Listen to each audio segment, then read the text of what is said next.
નમસ્કાર દર્શક મિત્રો, સંદેશ ન્યૂઝના આ કાર્યક્રમ ટુ ધ પોઈન્ટમાં આપ સૌનું હાર્દિક સ્વાગત છે.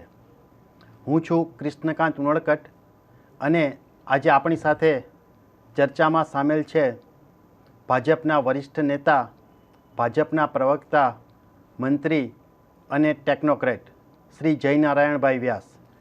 સ્વાગત છે જયનારાયણભાઈ આપનું. જયનારાયણભાઈ, સૌથી પહેલો સવાલ, આપ ક્યાંથી ચૂંટણી લડવાના છો? હજુ બીજી યાદી જાહેર થવાની બાકી છે, પણ મારી સમજ મુજબ મારે સિદ્ધપુરથી ચૂંટણી લડવાનું થશે, જે કોન્સ્ટિટ્યુઅન્સીમાંથી હું છેલ્લા 6 વખતથી ચૂંટણી લડ્યો છું. રાઈટ, મતલબ કે સિદ્ધપુરમાં તમારી સામે કોંગ્રેસના ઉમેદવાર જે જાહેર થઈ ગયા છે એ છે બલવંતસિંહ રાજપૂત. હાજી. કેવા સમજો છો? તમારા હરીફ તરીકે, તમારા સામેના ઉમેદવાર તરીકે તમને કેવા લાગે છે? માનનીય નરેન્દ્રભાઈના નેતૃત્વમાં પ્રજા સમક્ષ મૂકી છે, એને ખૂબ બહોળો આવકાર મળ્યો છે અને આ જ પરિસ્થિતિ મારા મત વિસ્તારમાં પણ છે. વિકાસની સાથે ચાલવાની વૃત્તિ, અને મેં તો પહેલાં જ મારા ચૂંટણીમાં સૂત્ર આપ્યું હતું, વિવાદ નહીં વિકાસ, રાઈટ, વચનો નહીં કામ. રાઈટ. મને લાગે છે આ જ મુદ્દાએ જો બળાબળની માપણી કરીએ તો આજે પ્રજાની વચ્ચે જઈને હું છાતી ઠોકીને કહી શકું તેમ છું કે સિદ્ધપુર મતવિસ્તાર ગુજરાતના વિકાસની સાથે કદમ મિલાવીને ચાલ્યો છે અને કેટલાક કિસ્સાઓમાં તો ગુજરાતના વિકાસની જે યશોગાથા છે એમાં સિદ્ધપુરમાં કેટલાક સ્વર્ણિમ પ્રકરણો ઉમેરાયા છે. પણ તમારા મત વિસ્તારમાં કોંગ્રેસના જે ઉમેદવાર છે એની સામે અત્યારથી નારાજગી ફેલાયેલી છે. કોંગ્રેસે જે એને ટિકિટ આપી ત્યારથી એની સામે નારાજગી ફેલાયેલી છે અને એક આક્ષેપ એવો છે કે એ નારાજગી વધારવામાં ભાજપના જ અમુક લોકોનો હાથ છે. જો તમારા સામેની નારાજગી એ જો તટસ્થ રીતે તમારે જો એનું કારણો શોધવા હોય તો શરૂઆત પોતાનાથી જ થતી હોય છે. બરાબર. એટલે કોઈના કારણે નારાજગી પોતાના માટે ઊભી થાય એવું કહી શકાય નહીં. અને ભારતીય જનતા પક્ષને નકારાત્મક રાજનીતિ અને નકારાત્મક રાજનીતિ થકી હરીફાઈ કરવાની વાત એ ભારતીય જનતા પક્ષે ક્યારેય કરી નથી. વિકાસની વાત કરો છો, ભાજપ વિકાસની વાત કરે છે, ત્યારે ભાજપ સરકાર સામે એક એવો આક્ષેપ છે કે આ સરકાર છે એ માત્ર ઉદ્યોગપતિઓની સરકાર છે અને ઉદ્યોગપતિઓના ઇશારે ચાલે છે. ગુજરાત કૃષિ વિકાસમાં જ્યારે દેશ 4% લક્ષ્યાંક સામે 2.5% પણ વિકાસ દર હાંસલ નથી કરી શક્યું, ત્યારે ડિકેડલ ગ્રોથ, છેલ્લા દશકાના વિકાસનો ગુજરાતનો કૃષિ વિકાસનો દર 10.5% છે. 2001માં ગુજરાતનું કૃષિ ઉત્પાદન 10,000 કરોડ હતું, આજે 80,000 કરોડ કરતાં વધારે છે.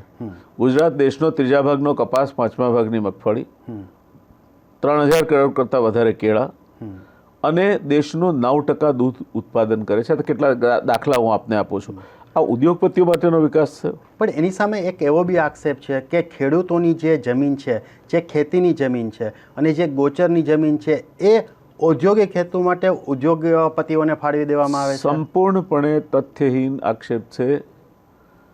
છેલ્લા જો 50 વર્ષનો ઇતિહાસ જોવામાં આવે તો કોંગ્રેસના સમયમાં જે ગૌચરની ફાળવણી થઈ છે ઔદ્યોગિક હેતુ માટે, તેની સરેરાશ એ કુલ જમીનની ફાળવણીના 25% જેટલી આવશે.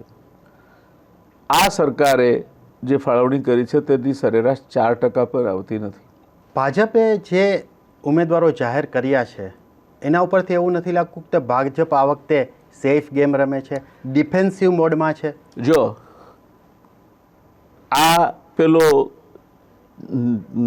ચત ભી મેરી ઓર પટ ભી મેરી જેવી વાત છે. તમે એકવાર એવું ઊભું કરો કે નો રિપીટ થિયરી આવવાની છે અને પછી જ્યારે બળાબળના આધારે, એક વિશ્લેષણના આધારે ભારતીય જનતા પક્ષનું પાર્લામેન્ટરી બોર્ડ અમુક નિર્ણય લે અને એ નિર્ણય જે તમે આકલન કર્યું હોય એને અનુકૂળ ન હોય એટલે ભારતીય જનતા પક્ષ ડિફેન્સિવમાં આવી ગયો. આ મુદ્દામાં જરાય તથ્ય નથી. અમે બળાબળના આધારે દરેક સીટ પર વિશ્લેષણ કર્યું છે, દરેક ઉમેદવારના પોતાના પરફોર્મન્સ અને એણે જે કામગીરી કરી છે, પ્રજા વચ્ચે રહ્યો છે, પ્રજા સાથેનો એને જે સંપર્કનો સેતુ જાળવી રાખ્યો છે અને વિકાસના કાર્યો કર્યા છે, તેની સાથે સાથે એની અહીંયા જે પાર્લામેન્ટરી કામગીરી રહી છે, આ બધાને લક્ષમાં રાખીને અમે ઉમેદવારોની યાદી પસંદ કરી છે. પણ ઘણા બધા ઉમેદવારો એવા છે જેની સામે ઘણા બધા આક્ષેપો છે. ખાસ તો તમારા 2 મંત્રીઓ પુરુષોત્તમ સોલંકી અને દિલીપ સંઘાણી, એ બેયની સામે ગેરરીતિના ભ્રષ્ટાચારના આક્ષેપો છે અને એને બી ટિકિટ આપવામાં આવી. તમને નથી લાગતું કે ભાજપની પ્રતિષ્ઠા ક્યાંક ખરડાઈ હોય? જો આક્ષેપિત હોવું અને ગુનેગાર હોવું બે વચ્ચે બહુ મોટો તફાવત છે. આક્ષેપિત બનો તમે, યુ આર એક્યુઝડ, એનો અર્થ તમે ગુનેગાર છો, યુ આર કન્વિક્ટ, એવો નથી થતો.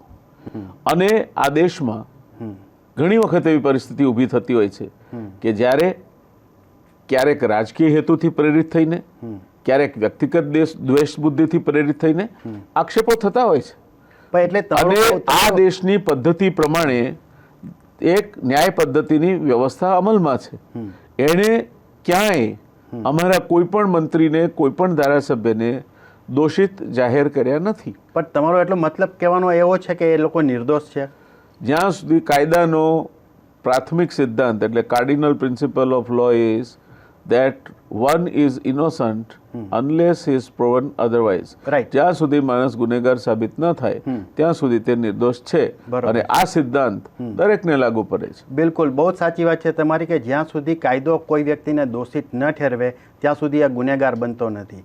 પરંતુ એક વાત એવી છે કે તમારા જ એક ભૂતપૂર્વ મહિલા મંત્રી માયાબેન કોડનાણી અત્યારે જેલમાં છે અને કેટલા બધા તોફાનોના કેસ એવા છે જે અગેન્સ્ટ ગયા છે. એમ તમને નથી લાગતું કે એ તો પ્રૂવ થયેલું છે કે એ ગુનેગારો છે?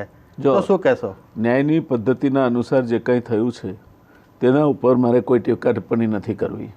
પણ માયાબેનના કિસ્સામાં પણ એમને આગળ ન્યાયની પ્રક્રિયા માટે આગળ જવાનો અધિકાર છે અને હું માનું છું કે એ અધિકારનો ઉપયોગ સુશ્રી માયાબેન કોડનાની પણ ચોક્કસ કરશે.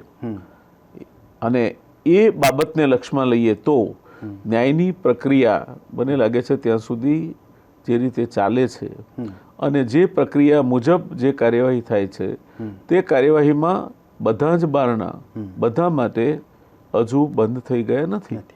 રાઈટ, બરોબર છે જયનારાયણભાઈ. બીજો સવાલ, ગુજરાતની આ વખતની ચૂંટણીમાં RSS અને વિશ્વ હિન્દુ પરિષદ ભાજપની કેટલા નજીક છે? જો ભાજપની પરિવાર સંસ્થાઓમાં આ બંને સંસ્થાઓ આવે અને પરિવાર સંસ્થાઓ જ્યારે આપણે કહીએ ત્યારે જેમ એક પરિવાર હોય તેમજ આ સંસ્થાઓ પણ પરિવારનો એક ભાગ છે અને ભારતીય જનતા પક્ષ એ વિશાળ પરિવારનો પોતે પણ એક ભાગ છે. એટલે પરિવારમાં સભ્યો જેટલા એકબીજાની નિકટ હોય તેટલા આ સંસ્થાઓ પર અમારી એકબીજાની નિકટ છે. પણ આ નિકટતા વિશે છેક છેલ્લા સમય સુધી બહુ અસમંજસ ચાલતી રહી. જો રાષ્ટ્રીય સ્વયંસેવક સંઘની કાર્યપદ્ધતિ એ પ્રસિદ્ધિ સાથે જોડાયેલ કાર્યપદ્ધતિ છે જ નહીં. રાષ્ટ્રીય સ્વયંસેવક સંઘની કાર્યપદ્ધતિ, એની નિર્ણયની પ્રક્રિયા અને એની જે નિર્દેશનની પ્રક્રિયા છે એ એક ચોક્કસ રીતે ચાલે છે અને એ ચોક્કસ રીતે ચાલે છે. ત્યારે રાષ્ટ્રીય સ્વયંસેવક સંઘ ક્યારેય આ પ્રકારની કોઈ જેને હાઈ પ્રોફાઇલ પબ્લિસિટી કહેવાય કે દેખાડો કહેવાય તેમાં પડતો નથી. અને એની નીતિ બહુ સ્પષ્ટ છે અને નીતિઓ અનુસાર પરિવાર સંસ્થાઓ પણ ચાલે છે. એટલે RSS ભૂતકાળની ચૂંટણીઓમાં જે રીતે સાથે હતો એ જ રીતે આ વખતે સાથે છે. પરિવાર હંમેશા સાથે જ હોય અને સાથે જ રહે અને સાથે જ રહેશે. અને જે લોકોને આમાં ક્યાંય કોઈ પોતાના ખયાલી પુલાવ પકાવવાની કોઈ કઈ એસડા હોય તે પુરવાર એ સાચી પડવાની નથી. કેશુભાઈ પટેલ એક વખત તમારા જ પરિવારના સભ્ય હતા, આજે તમારી સામે છે. શું કહેશો, ગુજરાત પરિવર્તન પાર્ટી કેટલું પરિવર્તન લાવી શકશે? એ જનતાએ નક્કી કરવાનું છે. અને ગુજરાત પરિવર્તન પાર્ટી આજે પોતાના એક ચોક્કસ એજન્ડા સાથે પ્રજા સમક્ષ છે અને એનો એજન્ડા બહુ આપણને હું માનું છું ત્યાં સુધી રસપ્રદ છે. એ કહે છે કે અમે જીતીશું અને નહીં જીતી શકાય ત્યાં ભાજપને હરાવીશું. રાઈટ. નકારાત્મક એજન્ડા ઉપર જ્યારે રાજનીતિ કરવાની હોય ત્યારે હું માનું છું ગુજરાતની પ્રજાએ ક્યારેય નકારાત્મક રાજનીતિને સ્વીકારી નથી. તો આપણા મુખ્યમંત્રીની છાપ બી ઓટોક્રેટની છે. જો આ મુદ્દો આખો આ જે વાત આપણે કરીએ છીએ નથી જુદી દિશામાં જાય છે. કોઈ પણ વ્યક્તિ લોકશાહીમાં પણ એ ચોક્કસ જવાબદારીઓ ચોક્કસ સ્થાન માટે નિર્દિષ્ટ કરેલી હોય એ જવાબદારીઓ નિભાવે છે. મુખ્યમંત્રી એ નિશંકપણે એ ટીમના કેપ્ટન છે અને કેપ્ટન હોવાની રૂએ જો એ ટીમ અંગેના કોઈ નિર્ણયો આ રીતે કે પેલી રીતે લેતા હોય તો એ લેવાનો એમને અધિકાર છે. પણ એટલે એ નિર્ણયો લે છે માટે ઓટોક્રેટ છે. આ વાત મને લાગે છે ત્યાં સુધી ઘણી ગુમરાહ કરનારી છે અને એક વ્યક્તિ જો નિર્ણય ન લે, આ દેશમાં વિદેશમાં પણ જે લોકો સફળ થયા છે એમણે નિર્ણયો પણ લીધા છે અને એ નિર્ણયો સફળ થાય કે નિષ્ફળ થાય તેની જવાબદારી પણ લીધી છે. જ્યાં સુધી આ બંને વસ્તુ risk and responsibilities go together.